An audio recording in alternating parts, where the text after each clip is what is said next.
Remember, Red, hope is a good thing, maybe the best of things, and no good thing ever dies. I will be hoping that this letter finds you, and finds you well. Your friend, Andy.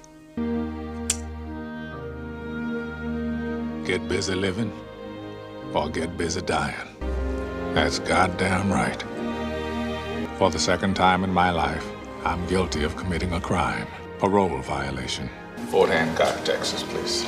I find I'm so excited I can barely sit still or hold a thought in my head. I think it's the excitement only a free man can feel. A free man at the start of a long journey, whose conclusion is uncertain. I hope I can make it across the border. I hope to see my friend and shake his hand. I hope the Pacific is as blue as it has been in my dreams. I hope.